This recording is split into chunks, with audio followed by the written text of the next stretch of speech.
What's up mga kapatid? Welcome back to Boss Lucio channel. Again mga kapatid, I'm Luis Diorteves aka Boss Lucio. I'm your stream coach para sa inyong mga stream and tech problems. So mga kapatid, as you can see dyan sa ating title, hindi po tayo magtuturo ng streaming tips. At hindi rin po tayo mag-unbox or mag-explore ng mga gamit ngayon. Ako po ay magpapaalam na. Joke lang mga kapatid natin, yun nga mga kapatid natin, because this is the last day of the 2020 mga kapatid natin.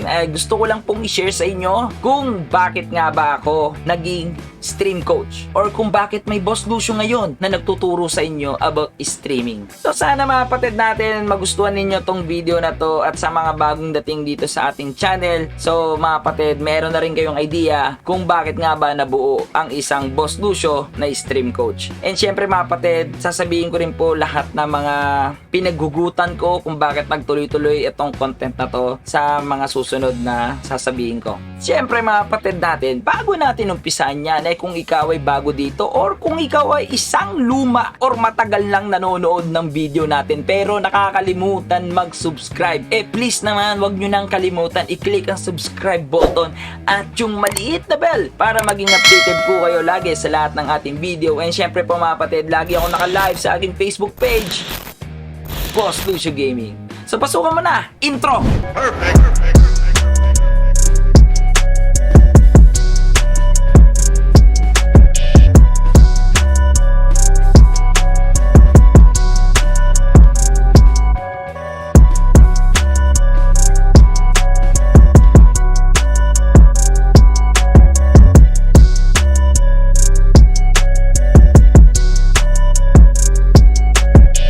Mga kapatid natin, gusto ko lang namang i-share sa inyo at gusto ko lang naman ikwento sa inyo kung bakit nga ba meron kayong stream coach or may Boss Lucio ngayon dito na nagtuturo sa inyo about streaming. So yun mga kapatid natin, last 2 years ago, babalikan lang natin, 2018, hindi ko na matandaan yung month, siguro August or September yun, meron akong unang video about streaming. So ito nga yung paano mag-setup ng OBS. Kung makipapanood nyo guys, nahihiya pa akong magturo doon at hindi pa ako nakakatingin sa sarili kong camera. And kung mapapakinggan nyo yun, mas malakas po yung background music kesa sa aking boses kasi nga hindi pa po ako marunong mag-edit. It's a normal flow ng video, walang edit yun, walang cut, walang trim, and then pasok ng audio, and then upload. Or maniwala kayo sa akin o hindi, kailan ko lang po ulit pinanood yun guys. Kung kailan po naumpisahan ang pure content natin about streaming, dun ko lang siya ulit pinanood after ko i-upload. Yes mga kapatid natin, ito lang pong February 2020 ko siya pinanood. Bakit mga kapatid natin? So guys, gusto ko lang i-share sa inyo, lalo na sa mga bagong dating dito sa ating channel, sa mga luma, alam nyo naman na guys yung mga pinagdaanan ng channel natin. So guys, nag-umpisa rin naman ako mag-upload ng mga highlights ng aking mga gameplay nung nasa ROS pa ako. Pero hindi siya nag-click at wala halos nanonood. And then mga kapatid, nung lumipat ako sa Mobile Legends, ganun din ginawa ko mga kapatid natin. Nag-upload din po ako ng mga highlights kasi umaasa din ako mga kapatid natin na magaya din ako sa mga ibang sikat na YouTuber dito na nag-upload ng mga kanilang highlights. And then mga kapatid, lagi ko nga sinasabi sa inyo na makakatulong mag-explore ng ibang social media platform para mas lalo tayong umangat mga kapatid natin bilang isang live streamer o isang influencer o isang game icon mga kapatid. Makakatulong po talaga yon, ikalat mo yung sarili mo sa iba't ibang platform. So mga kapatid natin, hindi siya nag-click, and then naisip ko mag-ibalikan yung pagtuturo ng live streaming. So ngayon meron ako mga 2 uploads or 4 uploads about streaming about 2019, and then natigil siya dahil mga kapatid natin, nagkaroon ako ng mga grupo sa motor na mahilig pong mag-vlog. Yes mga kapatid, so isa yun sa mga dream ko, maging isang vlogger about sa motor. So in short, it's motovlog. So ngayon bumili na ako ng equipment about the vlogging, about sa pagmamotor, the camera, pagsisetup mga kapatid ng motor, lahat ng nangyayari sa motor ko, binivideo ko, sinishare ko dito. And mga kapatid, may improvement siya kumpara sa mga dati kong videos. Umaabot na po ng 1,000 views, pero 1,000 lang guys. So meron na, mataas ko na nun mga kapatid natin, 1.1k views sa isang video. So natuwa ako mga kapatid natin, natuwa ako. Dumating nga itong isang pandemya, so bawal na pong magmotor, bawal nang lumabas, bawal nang mag-angkas, and syempre nakakatakot lumabas kahit na po pwede. So ngayon mga kapatid natin, binalikan ko po yung YouTube channel ko. So, wala lang. Gusto ko lang silipin. And then, mga kapatid, tinignan ko yung mga views ng motovlog ko. Nakakatuwa. Pinapanood ko po yung mga biyahe ko. Nakakamiss, di ba guys? Nakakamiss yung bumiyahe ka. So, ngayon, and then, nung natapos ko na po lahat, pag-scroll down ko po sa baba, nakita ko po yung unang-una kong video about the OBS setup. Meron na nga siya guys noon that time na mga 40k views. Wow! 40k views? Hindi ko napapansin to. So ngayon mga kapatid, nabasa ko yung mga comments doon. Yes mga kapatid, ayun nga, maingay. And ang hina ng boses ko. Pero very informative daw. Ngayon mga kapatid, naisip ko lang gumawa ng video regarding sa OBS ulit. So parang ni-remake ko siya guys. Ni-remake ko yung old video na yun. Ginawa ko mas maayos. So ngayon mga kapatid, nag-aral po ako ng editing. Okay, naglaan ako ng 3 days para mag-aral ng Adobe Premiere Pro. So inaral ko yun mag-isa. Wala po nagtuturo sa akin dahil wala naman makontak that time. Wala namang pwedeng magturo sa akin that time dahil pandemic nga. So ngayon nag-aral ako guys. And then Photoshop, inaral ko rin siya para sa thumbnail. And wala naman tayong pera pambayad ng editor, di ba? So ngayon mga kapatid, nung nire-upload ko siya, nakakatuwa. Sa loob po ng isang araw, nagkaroon na po kagad siya ng 1,000 views. Wow! Itong motovlog ko guys, 1 week na 600 views pa lang. Bago ako magkaroon ng 1k views dun sa motovlog ko, maabot ako ng mga kapatid natin ng mga around 2 to 3 weeks. Ganun po kabagal. So ngayon mga kapatid, naisip ko po, maraming naghahanap or maraming kagaya ko dati nung nag-uumpisa akong mag-stream. Paano mag-setup, paano maganto mga kapatid natin. So ngayon guys, nung sabi kong desidido na ako, ito na yung content na gagawin ko sa aking channel. So mga kapatid, syempre kailangan mo mag-isip ng alias. So nag-isip ako, Stream Doctor. So yes, mga kapatid, ganda kasi mga kapatid, syempre, stream doctor, diba? Parang nagpapagaling ka or, diba, para ka na rin naman nagtuturo doon. So ngayon mga kapatid natin, 10 uploads na ng video natin na stream doctor yung sinasabi ko sa sarili ko. May isang taong nag-comment sa ating video na sabi, Boss Lucio, wag ka na pong gumamit ng stream doctor kasi nga, meron na pong stream doctor, which is si Alpha Gaming. And then mga kapatid, na-curious ako, sinerge ko po si Alpha Gaming. And then boom, nagulat ako mga kapatid natin. Meron na po siyang halos 170k that time na subscriber. And then ang dami ko natutunan sa channel niya about the mic. Kasi po, yun po yung pinaka-specialty niya guys.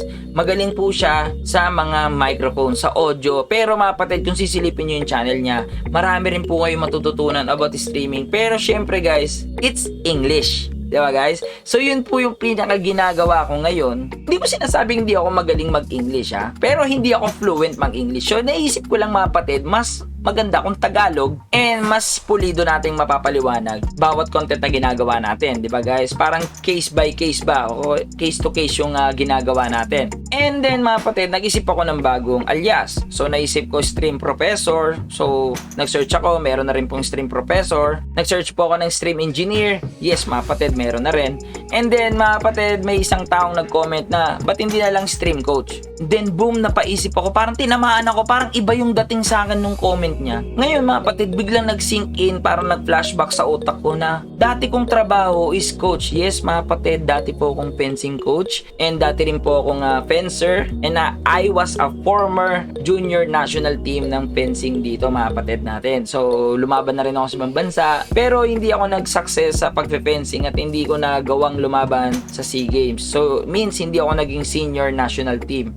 So hanggang junior lang. And then mga kapatid natin, sabi ko total ito na rin naman talaga yung field ko as a coach. And yan din ang pinag-aralan ko guys sa FEU. It's education, sports recreational management. So sa FEU nyo lang makita yan. Sa UP guys, it's sports science. Pero sa FEU is SRM or sports recreational management. So naisip ko mga kapatid natin, ito na talaga yung field ko. Parang ito talaga yung linya ko guys bilang coach. So naisip ko mga kapatid, ituloy dito sa technology. Ituruan ko kayo mga kapatid natin about streaming. And then boom, mga kapatid natin, nag-boom, nagtuloy-tuloy. So yun na, mga kapatid natin. Kaya po meron na pong Boss Lucio dito na inyong stream coach. So yun po yung pinakakwento ng stream coach. Sa mga luma dito guys, for sure alam nyo na yung kwento na yan. And sa mga bago, shinare ko lang kasi guys, mas maraming bago ngayon compare sa luma. Pero sa mga pwede nyong balikan yan guys, pwede nyong balikan yung mga videos natin and nakakatuwa. Ngayon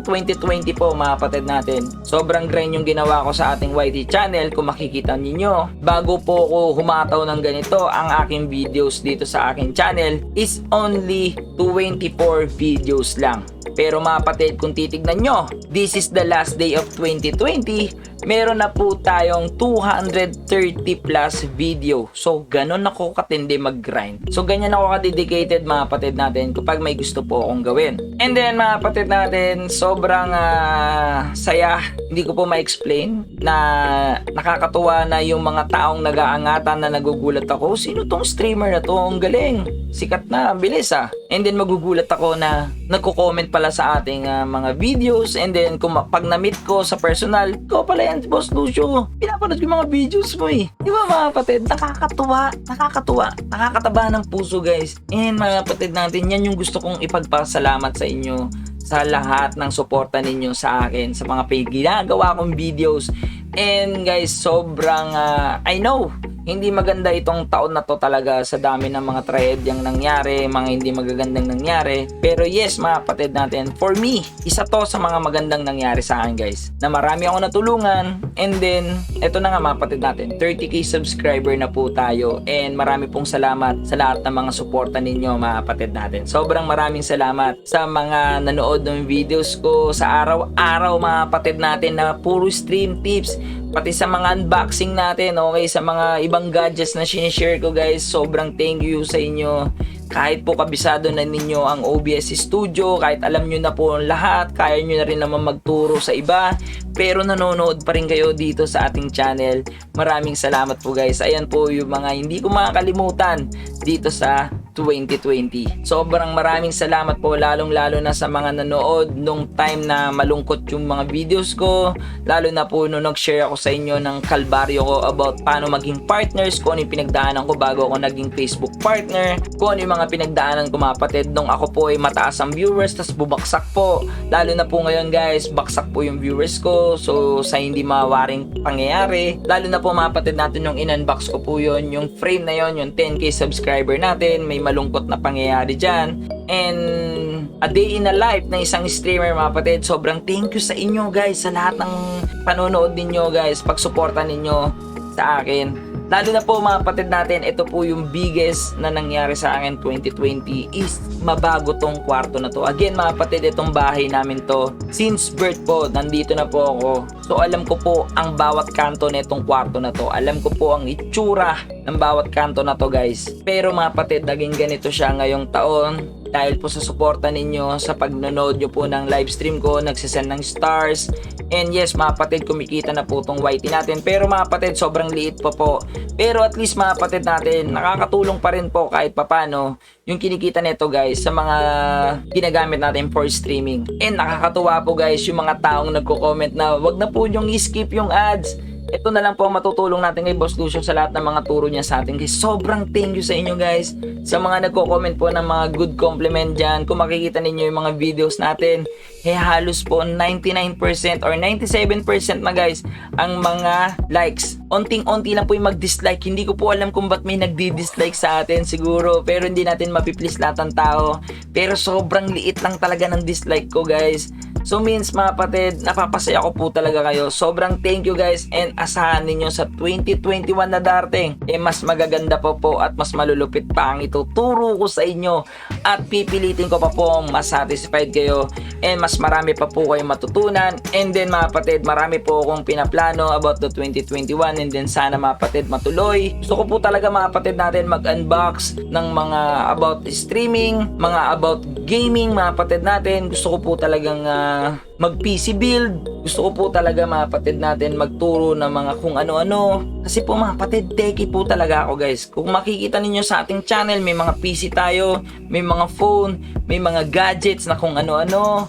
Lahat po mga kapatid natin, ipipilitin ko pong gawin lahat ng maayos yan para po mapakain sa inyo lahat ng idea. Sisikapin ko po mga kapatid natin na wala po akong magiging video na hindi ninyo makakain. So ba't hindi nyo makakain mga kapatid? Gusto ko lang naman guys na lahat ng napapanood nyo dito sa ating channel siguradong busog kayo. So yun lang naman mga kapatid natin. Sobrang thank you po mga kapatid natin sa suporta talaga.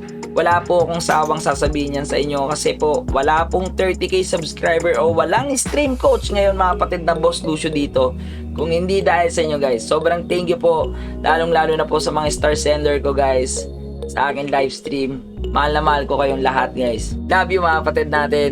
Again mga kapatid, I'm Luis Teves, aka Boss Lucio mga kapatid natin, ang inyong stream coach para sa inyong mga stream and tech problem. So mga kapatid, ako po ay nagsasabi sa inyo ng Happy New Year sa inyong lahat, and then mag-ingat po kayo, and then sana mga kapatid, enjoy nyo tong last day ng 2020. Kalimutan na po ang lahat ng malulungkot na nangyari.